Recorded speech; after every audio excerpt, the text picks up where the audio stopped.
कहते हैं जीवन का सबसे बड़ा युद्ध हमारे भीतर चलता है और जब वह युद्ध शांति में बदल जाए तब एक साधारण इंसान बुद्ध बन जाता है। यह कहानी है एक ऐसे ही इंसान की जिनका नाम था सिद्धार्थ। हिमालय की गोद में बसा था एक सुंदर राज्य कपिलवस्तु। वहां के राजा शुद्धोधन और रानी महामाया वर्षों से संतान की प्रतीक्षा कर रहे थे। एक रात रानी महामाया ने एक विशेष सपना देखा। एक सफेद हाथी उनके गर्भ में प्रवेश कर रहा था। यह सपना अत्यंत शुभ माना गया। कुछ समय बाद एक बाग में लुम्बिनी नाम की जगह पर एक दिव्य बालक ने जन्म लिया। उस बालक का नाम रखा गया सिद्धार्थ। जन्म लेते ही बालक ने 7 कदम चलकर कहा, मैं अंतिम जन्म के लिए आया हूं। यह कोई साधारण बालक नहीं था। राजा ने सारे विद्वानों और ज्योतिषियों को बुलाया। एक ज्योतिषी जो वृद्ध था और बोलने में भी कांप रहा था, उसने कहा, यह बालक या तो चक्रवर्ती सम्राट बनेगा या एक महान सन्यासी जो संसार को मोक्ष का मार्ग दिखाएगा। राजा चिंतित हो गए। मैं नहीं चाहता कि मेरा बेटा सन्यासी बने। मैं उसे राजा बनाना चाहता हूं, शक्तिशाली, विजेता, साम्राज्य का विस्तार करने वाला। सिद्धार्थ का बचपन राजसी वैभव में बीता। 3 महलों में उन्होंने ऋतु अनुसार जीवन बिताया। ग्रीष्म, वर्षा और शीत के लिए अलग अलग राजमहल। उनकी हर इच्छा पूरी होती। सुंदर वस्त्र, स्वादिष्ट भोजन, संगीत, नृत्य, सब कुछ उपलब्ध था।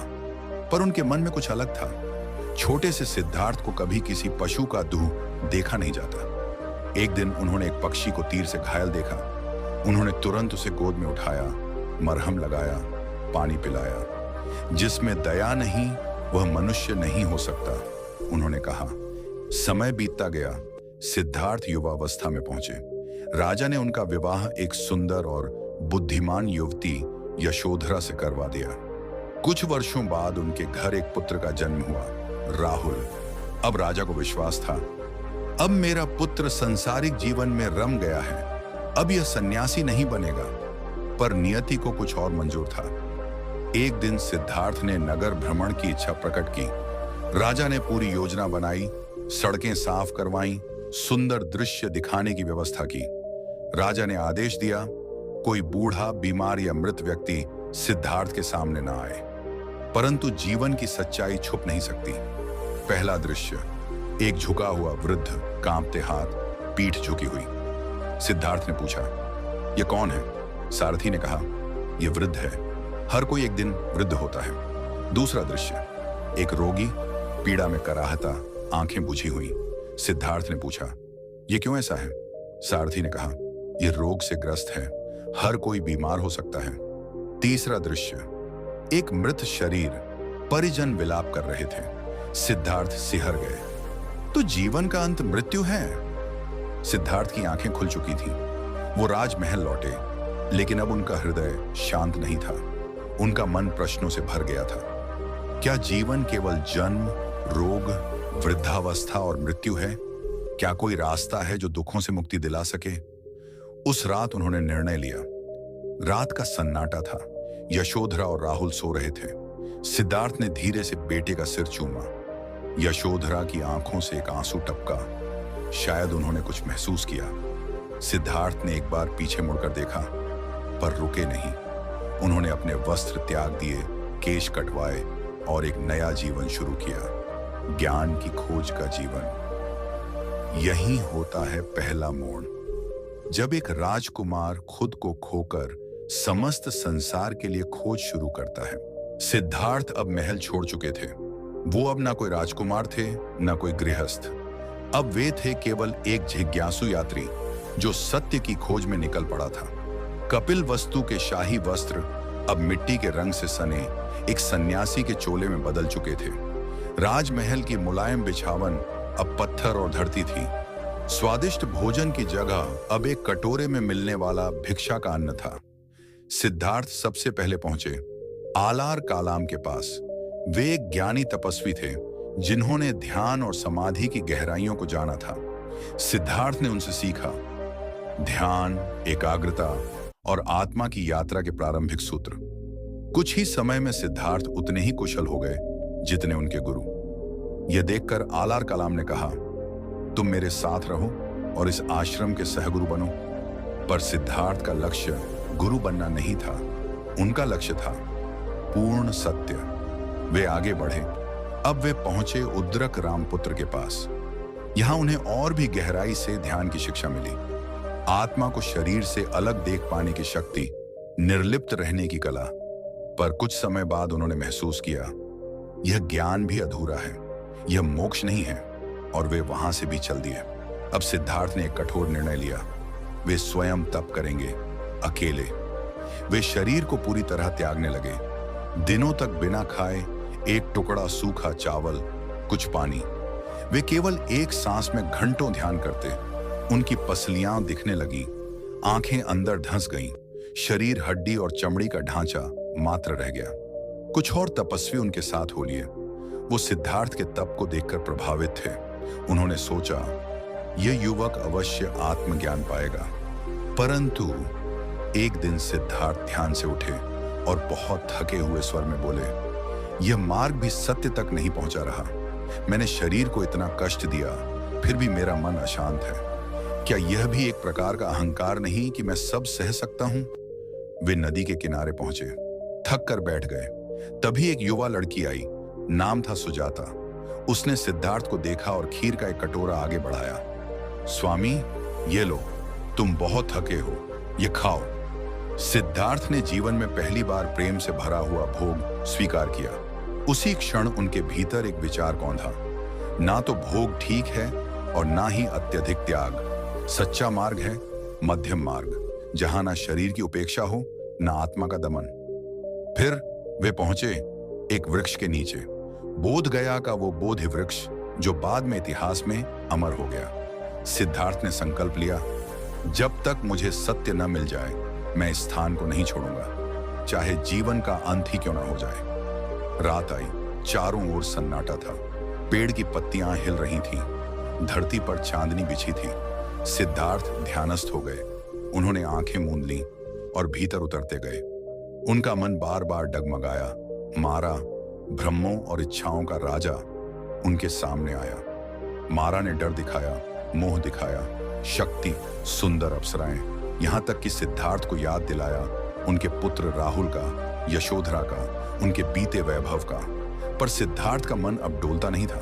वो केवल मौन में बैठे रहे, ना आकर्षण, ना प्रतिरोध, बस साक्षी भाव। और फिर जब रात बीती और प्रातःकाल की रोशनी फैली, एक गहरा प्रकाश उनके भीतर प्रकट हुआ। वे समझ चुके थे, दुख है उसका कारण है, उससे मुक्ति संभव है, और एक मार्ग है उस मुक्ति का। 4 आर्य सत्य, 4 नोबल ट्रूथ्स। अष्टांग मार्ग, 8 पाथ। करुणा, ध्यान और शांति, यही है सच्चा जीवन। उसी क्षण सिद्धार्थ बुद्ध बन गए। वो अब जाग चुके थे। उनकी आंखों में शांति थी, उनके चेहरे पर प्रकाश, और उनके हृदय में असीम करुणा। वो उठे और अपने पद चिन्हों को देखा। हर कण, हर पेड़, हर ध्वनि उन्हें नमन कर रही थी। और उन्होंने कहा, अब मैं जानता हूं, जब मन पूरी तरह खाली हो जाता है, तभी वह परम सत्य से भर जाता है।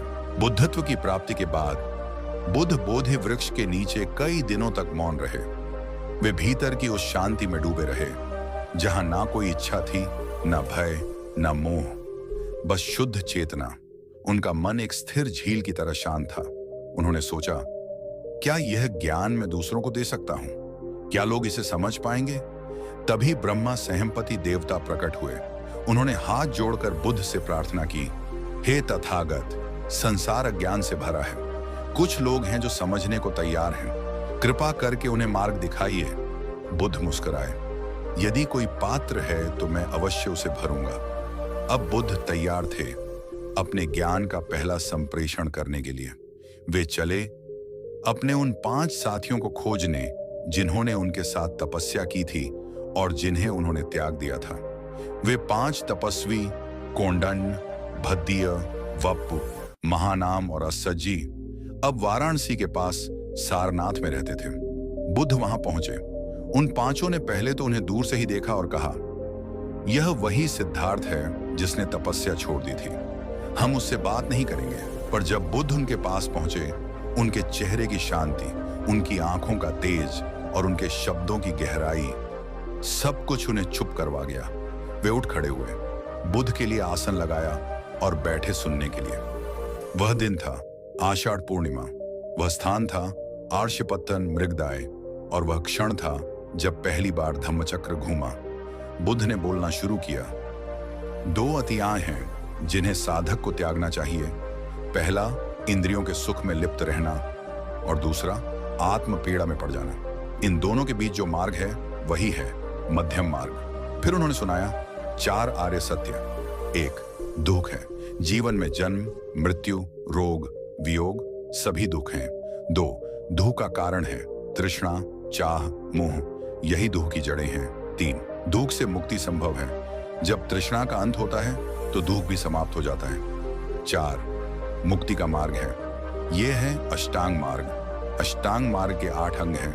1, सम्यक दृष्टि, सही को सही और गलत को गलत समझना। 2, सम्यक संकल्प, करुणा और अहिंसा के साथ जीने का संकल्प। 3, सम्यक वाणी, झूठ, कटु और व्यर्थ वाणी से बचना। 4, सम्यक कर्म, नैतिक आचरण, हत्या और चोरी से दूर रहना।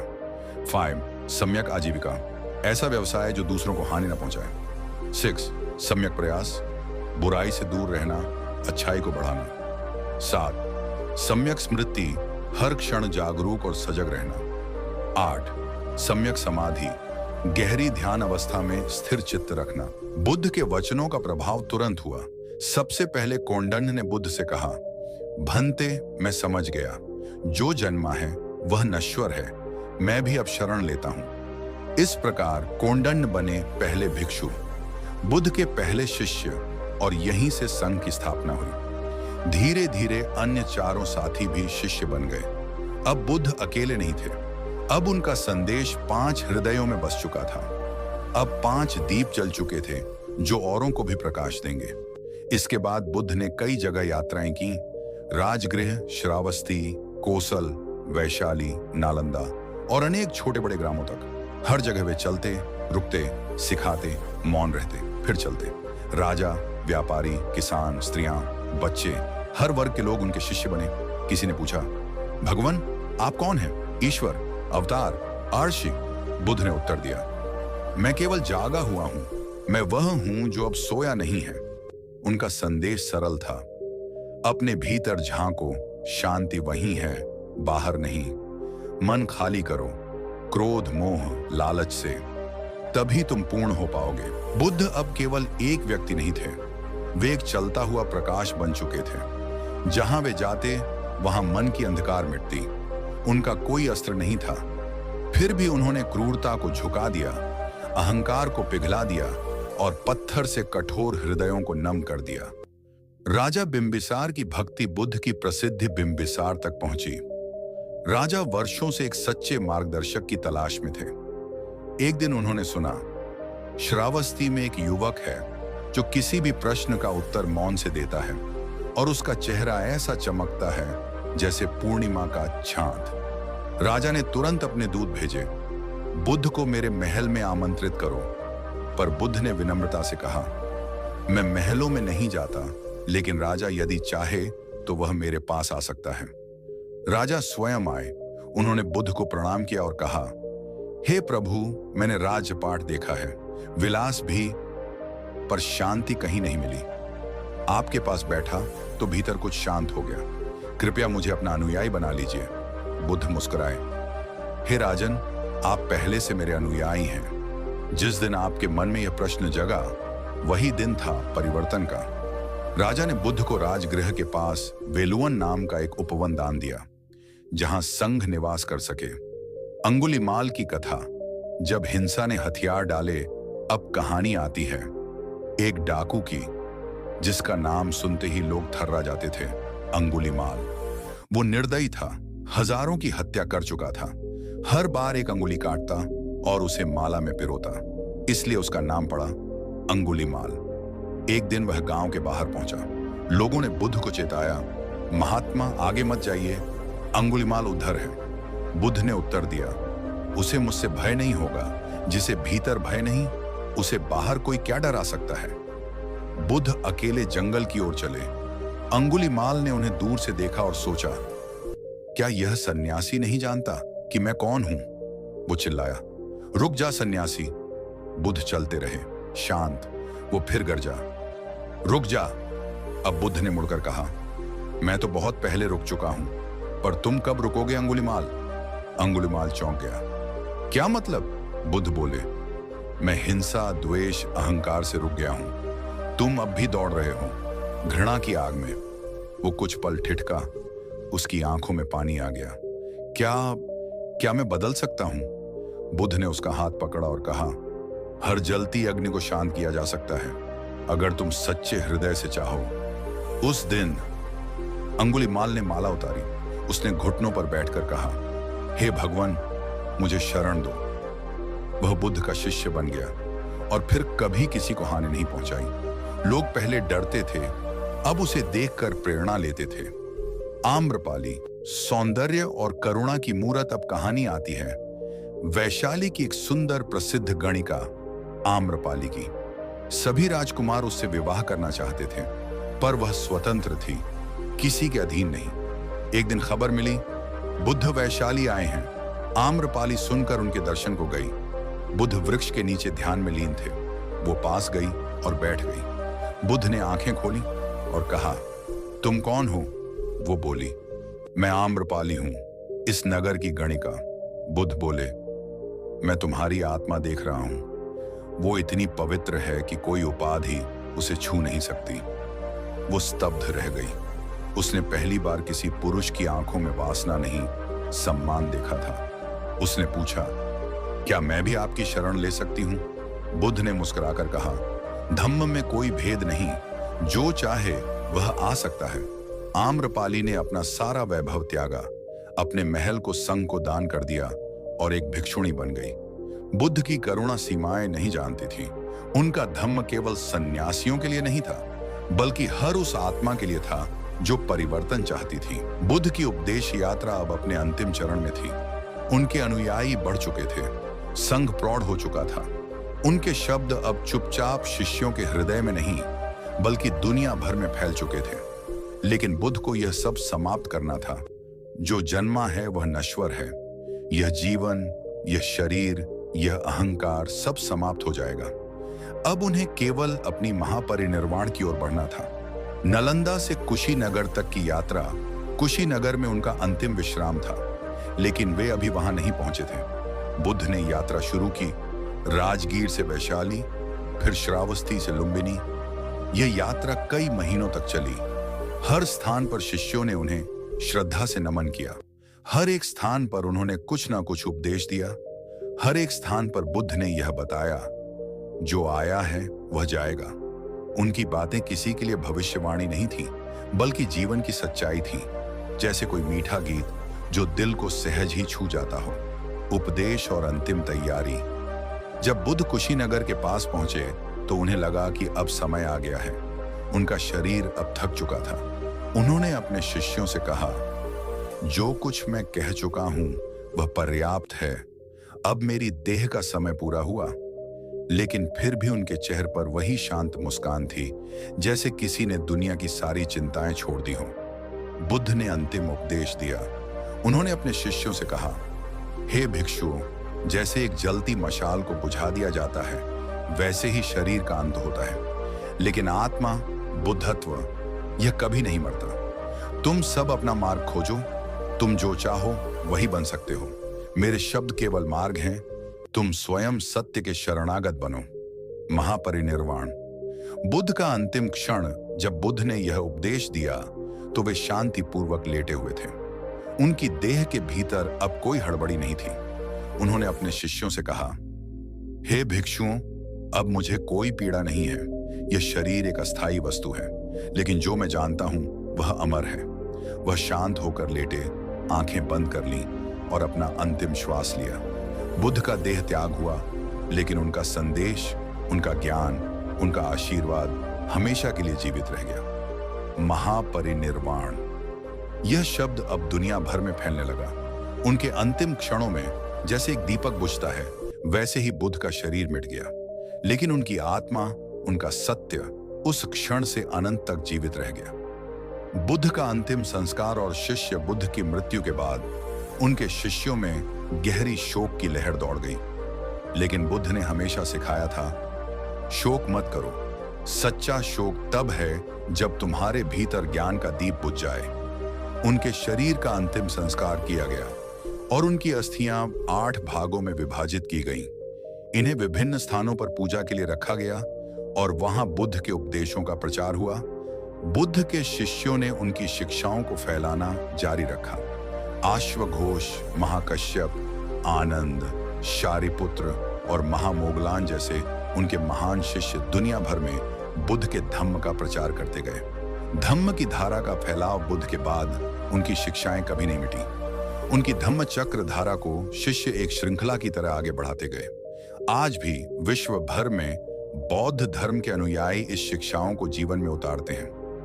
बुद्ध ने यह नहीं कहा कि वे ईश्वर थे, उन्होंने तो केवल यह कहा, मैं वही हूं जो सबके भीतर विद्यमान है। हर एक आत्मा में बुद्धत्व है। मैं केवल वह हूं जो जाग चुका है। अंतिम उपदेश बुद्ध के अंतिम शब्द थे, हे भिक्षुओं, सब कुछ परिवर्तनशील है। जन्म है, मृत्यु है, सुख है, दुख है। जो भी आता है वह जाता है। इसलिए तुम हमेशा जीवन को जैसे हैं वैसे स्वीकार करो। तुम्हारे भीतर जो सत्य है वही सच्चा है। इसी सत्य को पहचानो। मैं तो एक मार्गदर्शक हूं, तुम स्वयं मार्ग पर चलने वाले हो।